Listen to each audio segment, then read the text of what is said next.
At 02:47 hours, in a communications room humming with the sound of nothing important, Lieutenant Cassandra Hayes heard a voice that wasn't supposed to exist. It came through broken, buried under static, riding a frequency assigned to a military unit that had been destroyed 8 years earlier. Not decommissioned, not reassigned, destroyed. 5 men, gone in a training accident so remote that recovery teams had searched for 17 days and never found their bodies. The case had been closed for almost a decade.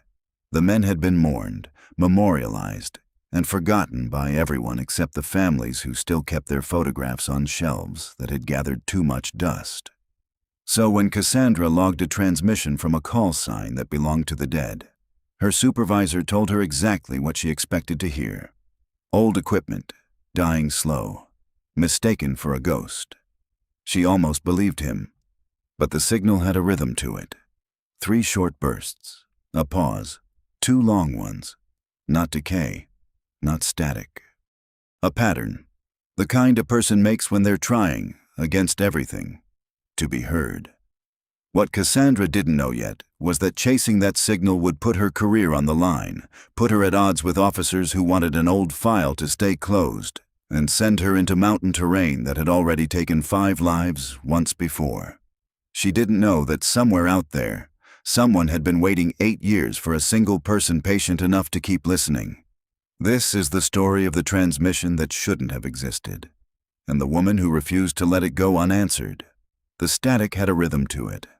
Lieutenant Cassandra Hayes noticed it at 02:47 hours, in the dead hour of her shift when the communications room hummed with nothing but the low whine of cooling fans and the occasional crackle of routine chatter from patrol units 3 clicks out. She had been at this console for 6 years, long enough to know the difference between noise and something trying to be heard. She almost missed it, almost let it slide past the way she'd let 100 atmospheric ghosts slide past before. The kind of interference that came from old equipment, from weather, from nothing at all. But this one caught on something in her attention and held. She adjusted the gain, leaned closer to the panel, and listened. 3 short bursts, a pause, 2 long ones. Then silence, swallowed by static. Cassandra pulled her headset tighter and reached for the frequency log without looking away from the waveform on her screen. Her fingers found the keys by memory. She'd cataloged enough of these installations' frequencies to know most of them by feel. Training channels, maintenance loops, the handful of civilian bands that occasionally bled through from the valley towns. This one wasn't any of those. She checked the identifier anyway. When it resolved on her screen, she sat back slightly. The call sign belonged to a unit that no longer existed. Not decommissioned, not reassigned. Destroyed. The word used in the official record, cold and final, attached to an incident that had happened years before she'd ever set foot on this base. She stared at the screen for a long moment, half expecting the letters to rearrange themselves into something that made sense. Problem? Major Reyes had come up behind her without her noticing, coffee in hand, the particular tiredness of a man who'd been doing this job long enough that nothing surprised him anymore.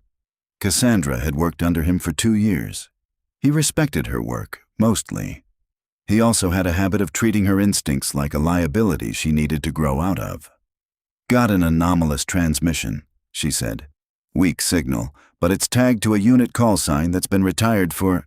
She checked again. Almost 8 years. Reyes glanced at the screen, unimpressed. Old frequency bleed. Equipment doesn't always know it's supposed to be dead. Probably some relic station still drawing power somewhere, cycling through cached transmissions. It's not cached, it's live.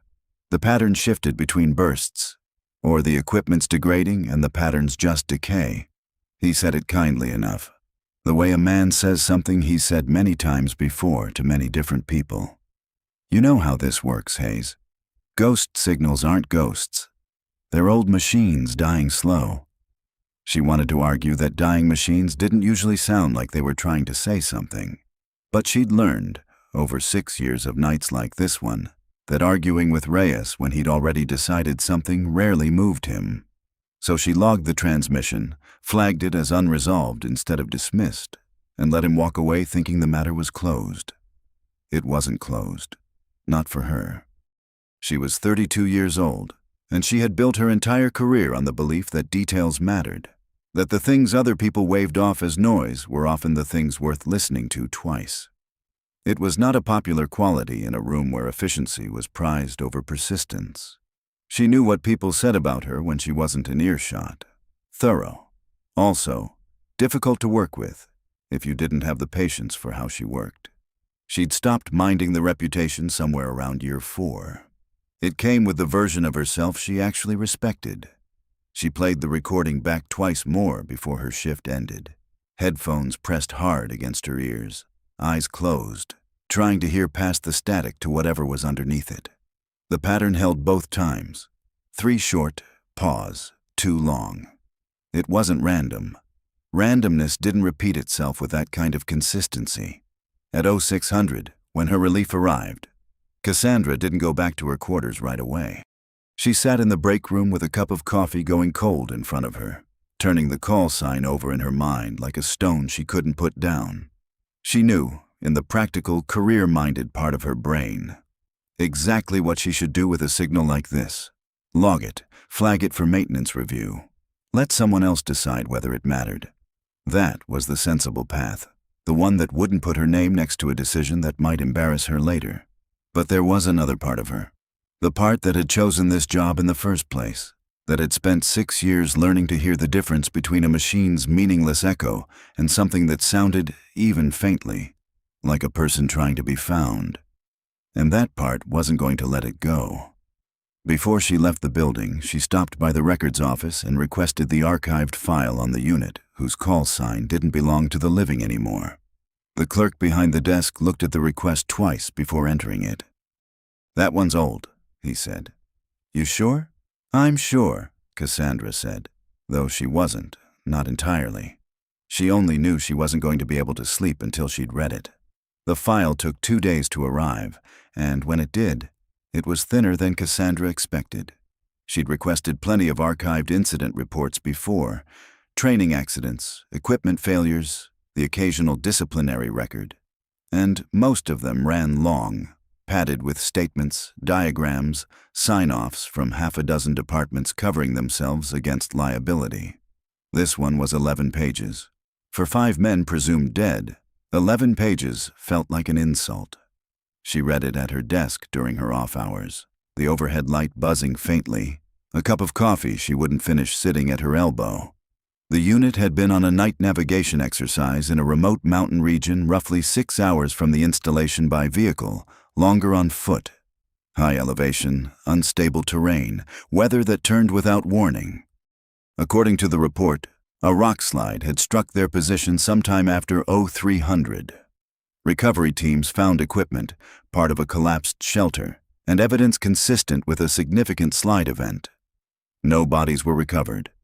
The report attributed this to terrain conditions that made further search operations unsafe, and after 17 days, the recovery effort was called off. All 5 soldiers were reclassified from missing to deceased, presumed lost in the incident. Cassandra read that sentence 3 times. Presumed lost.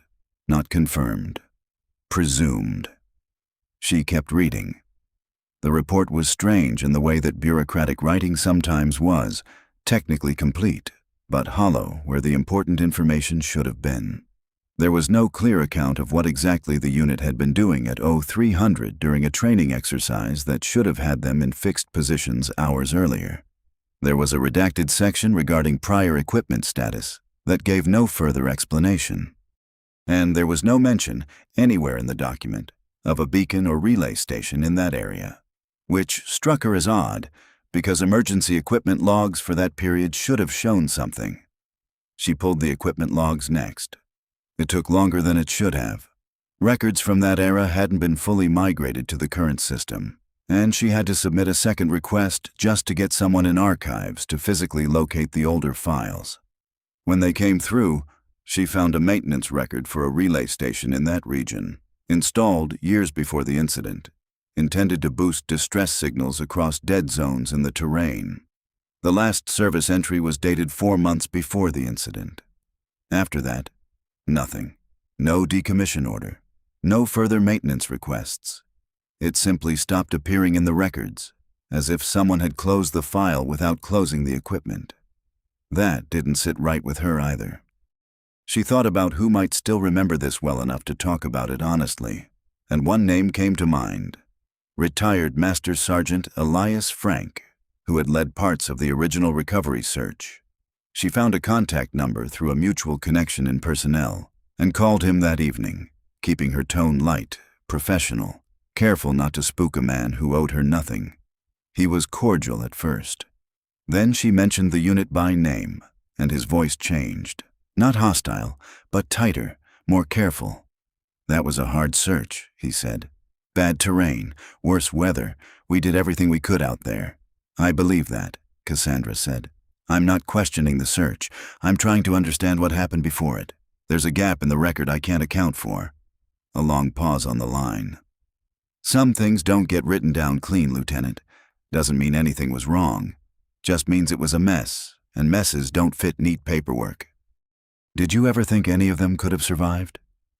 The pause this time was longer.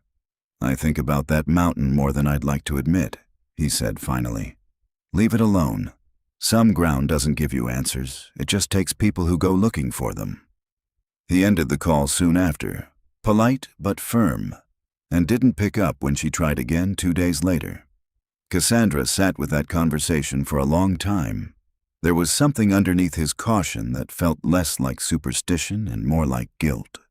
The particular guilt of a man who had left a search unfinished and had spent years telling himself it had been the right call. She thought, too, about Colonel Whitmore, her first commanding officer, years ago, back when she'd been a green second lieutenant still learning which instincts to trust. He'd served 2 tours in that same region before her time, and she remembered, faintly, an evening when someone had brought up a mountain training accident and Whitmore had simply left the room. She hadn't thought about it in years. She thought about it now. 3 nights later, working a shift she hadn't been scheduled for but had swapped into anyway, the frequency returned.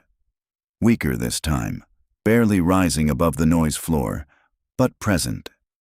Cassandra recorded it immediately, running it through every filter she had clearance to use, stripping away layers of static the way she might peel back layers of old paint to find the color underneath. When she finally isolated it, what came through wasn't a pattern of bursts this time. It was a voice, fractured, barely human-sounding through the degradation, but unmistakably a voice. She couldn't make out most of it, but one fragment came through clean enough to be certain. A name. Spoken twice, like someone testing whether anyone was still listening. She sat very still, headphones pressed to her ears, and felt the hair rise on her arms. It wasn't one of the 5 names listed in the incident report. Cassandra didn't sleep that night. She played the fragment back until she'd worn a groove into the recording in her mind, until she could recite the sound of it even with her eyes closed. A name, spoken twice, in a voice too degraded to place with any certainty. Male, she thought, though even that felt like a guess dressed up as a fact. She ran it against personnel records for the region and the era, against anyone who'd served nearby, against every name she could think to check. Nothing matched cleanly. It gnawed at her more than the transmission itself had. She brought it to Reyes the next morning, more out of obligation than hope. He listened to the recording once, arms crossed, and handed the headset back to her before it had finished playing. Lieutenant, I need you to hear me on this. You've spent a week chasing a signal that, by every reasonable explanation, is degraded equipment doing what degraded equipment does. Now you're telling me it's saying a name that doesn't match anyone on record. That's exactly why it's worth pursuing, she said. If it were noise, it wouldn't be specific. Noise doesn't get more coherent the harder you listen. This has. Or you've been listening so hard you're hearing what you want to hear. He said it without malice, but it landed anyway. You've got a promotion board coming up in 10 weeks. You know how that works. They're not just looking at your technical record, they're looking at judgment. Do you really want your name attached to reopening an 8-year-old fatality case based on a scratchy recording and a gut feeling? I want my name attached to doing the job right. Reyes studied her for a moment, and something in his expression softened slightly, the way it did when he was about to say something he believed was for her own good. Off the record, that case was messy when it happened. There were people up the chain who wanted it closed fast, and it got closed fast.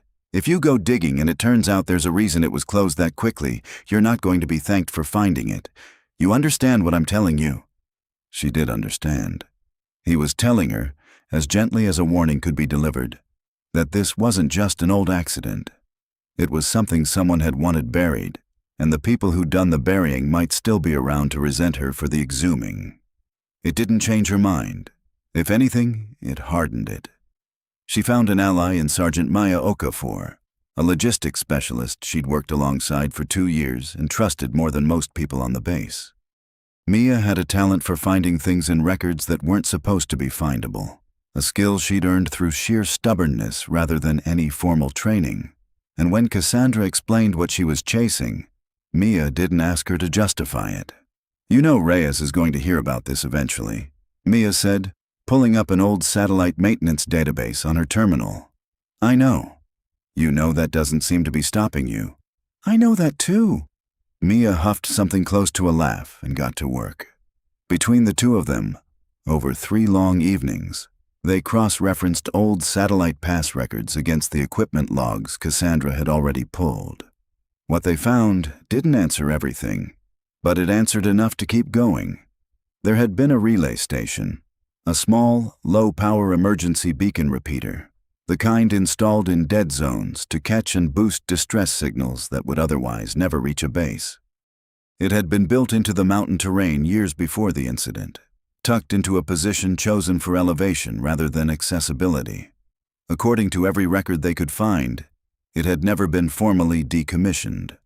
It had simply stopped appearing in maintenance rotations after the incident, as though someone had quietly stopped assigning anyone to service it, rather than officially closing it out. That's not how decommissioning works, Mia said, staring at the gap in the paperwork. You don't just forget a station exists. Someone has to sign off on pulling it from rotation. Unless someone wanted it forgotten instead of closed, Cassandra said. The distress pattern was the part that settled it for her. She matched the burst rhythm from the first transmission, 3 short, pause, 2 long, against a training manual from the correct era, one Mia had to dig out of a digitized archive of retired field doctrine. It was there, buried in a chapter on manual signaling for units without working radios. A code taught during a narrow window of years, phased out not long after the incident in question, replaced by updated equipment that made it obsolete. Whoever was sending that signal had been trained on a code that hadn't been taught in 8 years. Cassandra sat back from the screen, feeling the weight of that settle into her chest. This wasn't decaying machinery producing a coincidental pattern. This was someone who still remembered how to ask for help the old way, because it was the only way they'd ever been taught. I need to see that station, she said quietly. Mia looked at her for a long moment. You're going to have to fight Reyes for that. Then I'll fight him. Reyes said no the first time. He said no the second time, more firmly, with the particular exhaustion of a man who thought a conversation had been settled and was irritated to find it hadn't been. It was only on the 3rd attempt, when Cassandra laid the matching distress code and the maintenance gap side by side on his desk, without a shred of guesswork left in her voice, that something in his expression shifted from irritation to reluctant consideration. You're asking me to authorize a field verification of a decommissioned relay site based on a training code that hasn't been used in 8 years, he said, more to himself than to her, testing how it would sound if he ever had to justify it to someone above him. I'm asking you to let me prove myself wrong, Cassandra said. If there's nothing out there, I'll close the file myself and never bring it up again. But if I'm right and we don't check, that's on us. It was the framing that worked, she suspected. Not her certainty, but the offer to be wrong in a way that cost him nothing. Reyes authorized a small verification team. 4 personnel, minimal equipment, out and back within 48 hours. framed internally as a routine equipment check rather than anything resembling a search and rescue operation. He made it clear, more than once, that he expected it to find nothing but a rusted transmitter and a lot of wasted fuel. Cassandra insisted on going herself, and that took another argument entirely. "You're a communications officer, not field personnel," Reyes said. "You haven't run terrain ops since your second year." "I'm the only one who can tell you if what we find matches what I heard," she said, and eventually, because time was short and because some stubborn part of him respected the persistence even as it exhausted him, he relented. The team lead was Staff Sergeant Dale Whitfield, a broad, weathered man in his 40s who had clearly drawn this assignment as a punishment for something and made no effort to hide his opinion of it. He didn't say much to Cassandra during the 6-hour vehicle transit into the foothills, and what little he did say carried an edge. "8-year-old ghost signal," he said at one point, watching the terrain climb outside the window. "You know how many hours my team's going to burn on this?" "I know," Cassandra said. "I'm not asking you to believe me. I'm asking you to check."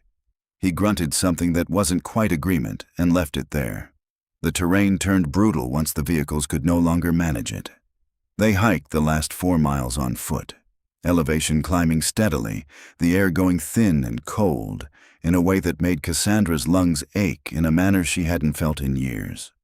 She kept pace anyway, refusing to be the reason the group slowed, though she caught Whitfield glancing back at her more than once with an expression that mixed doubt and something close to reluctant respect. The coordinates led them to a narrow shelf of rock tucked against a ridge, half hidden by scrub growth that had clearly been undisturbed by any maintenance crew in years. The relay station itself was smaller than Cassandra had pictured, a weathered metal housing, solar panel cracked but partially functional, wiring exposed in places where weather had worn through the casing. It looked, at first glance, exactly like the dead equipment Reyes had insisted it would be.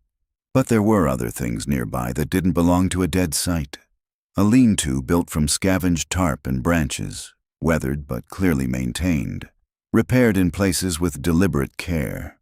A ring of stones for a fire pit, ash inside it recent enough that it hadn't been washed away by the last rain. And carved into a flat stone near the shelter, in rows of small, careful tally marks, something that could only be read as a calendar. Hundreds of marks, grouped in sets, tracking a length of time that made Cassandra's stomach turn cold. "Christ," Whitfield said quietly, all the earlier skepticism gone from his voice. They found him 20 minutes later, in a shallow cave further along the ridge, curled against the cold with a threadbare survival blanket, and eyes that flinched hard from the daylight when Cassandra's team's flashlights found him. He was thin in a way that spoke of years, not weeks, his hair long and gray-streaked, his face weathered past easy recognition. He flinched back against the rock when they approached, and one of the younger team members instinctively raised a hand toward his sidearm. "Stand down," Cassandra said, sharp and immediate, and to her own surprise, the team obeyed her without hesitation. She crouched slowly, lowering herself to his eye level, keeping her hands visible and her voice steady in a way she hoped read as calm rather than urgent. Whitfield started to say something behind her, and she raised a hand without looking back, silencing him. "You've been transmitting," she said quietly. "I heard you. That's why we're here." The man's eyes, sunken and wary, fixed on her with an intensity that made the rest of the team go still. He didn't speak. His mouth worked soundlessly for a moment, as though the shape of words had become unfamiliar to him. "You're safe," Cassandra said. "Nobody's here to hurt you. I just need you to tell me your name." It took nearly a full minute. When he finally spoke, his voice came out cracked and hoarse, barely more than the fragment she'd captured through the static days earlier. But this time, close enough to hear clearly, close enough to understand. The name matched nothing in the incident report. But when she asked, gently, if he'd served with the unit listed as destroyed 8 years earlier, something in his face broke open, grief and recognition and a decade of isolation all surfacing at once. And he nodded, slow and shaking, before his legs gave out beneath him. His name was Daniel Foss, and he had not spoken it aloud, he told them later, in longer than he could accurately remember. They got him stabilized on the ridge before attempting the descent. Whitfield's team carried basic medical supplies, and between the rough field assessment and Foss's own halting, fragmented answers, Cassandra pieced together enough to understand he was dehydrated, malnourished, and suffering from what looked like the long aftermath of an untreated injury to his leg that had healed badly years ago, leaving him with a permanent, dragging limp. But he was alive, coherent in bursts, and terrified in a way that had nothing to do with the mountain and everything to do with what waited beyond it. The descent took most of a day. Cassandra stayed close to him the entire way, matching his slow pace rather than pushing him to match the team's, letting him set the rhythm of the conversation instead of forcing it. It was on that long walk down, in fragments offered only when he was ready to offer them, that the story came together. The unit hadn't been struck by a rock slide during a fixed training position, the way the report claimed. They'd been off course, hours past where they were supposed to be, following a command decision made under pressure by a young lieutenant, Foss's lieutenant, who'd misjudged the terrain in the dark and pushed the team forward rather than calling the exercise when weather turned. The slide had caught them in a position they should never have been in. 3 men had been killed outright. A 4th had died of his injuries within days before Foss could get him to help. Foss himself had survived, badly hurt, and in the chaos and cold and disorientation of those first days, had made his way to the relay station he'd helped install months earlier during a maintenance rotation, the one piece of the mountain he knew well enough to find in the dark. He'd tried to call for help. The transmitter's range had been failing even then, degraded and half-buried by weather. He didn't know for a long time whether anything he sent was reaching anyone at all. Weeks became months. Months became something he stopped counting in any way that meant anything, until instinct alone kept his hand on the transmitter's key on the nights his mind was clear enough to remember how. He believed, he told Cassandra quietly on the final stretch of the trail, that the deaths of the other 4 men had been his fault, that he should have refused the lieutenant's order to press forward, that his silence in that moment had cost the others their lives, and that the mountain was where a man like that belonged. "You didn't give the order," Cassandra said. "I didn't stop it either. You were a private in a chain of command that failed you before it failed anyone else," she said, and meant it. "That's not the same thing as guilt." He didn't answer, but something in his face eased slightly, as if the words had found a place to land even if he wasn't ready to fully believe them yet. Back at the installation, the reception to what they'd found was not the celebration Cassandra might once have imagined. Reyes was, to his credit, quietly stunned into support rather than defensiveness, and pushed hard to get Foss proper medical and psychiatric care rather than letting the situation vanish into bureaucratic quiet the way the original incident had. But others further up the chain were less pleased. The reopening of an 8-year-old case that revealed a command failure, a lieutenant's bad decision, quietly buried under the cleaner narrative of an unavoidable natural disaster, was not a discovery anyone in a position of old authority welcomed. Cassandra found herself, in the weeks that followed, the subject of both quiet gratitude and open resentment in roughly equal measure, and she came to understand that Sergeant Frank's warning on the phone had never been superstition. It had been the plain caution of a man who'd once been close enough to the truth to know exactly how unwelcome it would be. Her promotion board came and went with less certainty attached to it than it might have a month earlier. She didn't know, in the end, whether the case would help her or hurt her, and found she minded that less than she expected to. She visited Colonel Whitmore once, retired now and living 2 hours from the base, and asked him directly about the years he'd spent near that mountain range. He was quiet for a long moment before admitting, in the careful, unhurried way of a man finally setting something down he'd carried a long time, that he'd known Foss's lieutenant personally, had, in fact, been the one to sign off on the report that closed the search early. It wasn't a confession of wrongdoing exactly. It was the confession of a man who had made a call under uncertainty and had spent years unsure whether it had been mercy or cowardice. "I hope you understand why some ground doesn't want to be dug up," he told her. "I do," Cassandra said. "I just don't think that's a reason to leave it buried," Daniel Foss began, slowly. The long process of returning to a world that had moved on without him. Therapy, physical rehabilitation, a family who had grieved him for 8 years, and now had to learn how to hold both grief and relief in the same hands. Cassandra visited him twice during his recovery, not out of obligation, but because some part of her needed to see, with her own eyes, that the person on the other end of that fractured transmission was still becoming whole.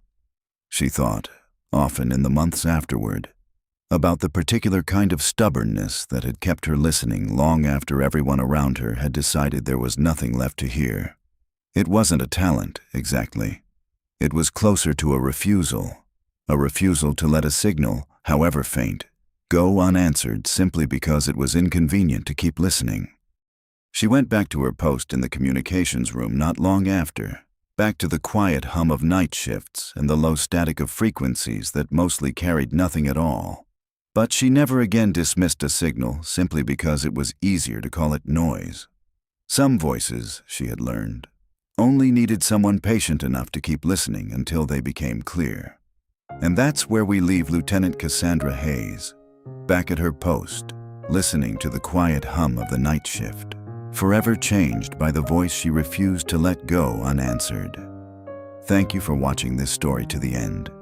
If it moved you, don't forget to like and subscribe so you don't miss the next one. See you soon.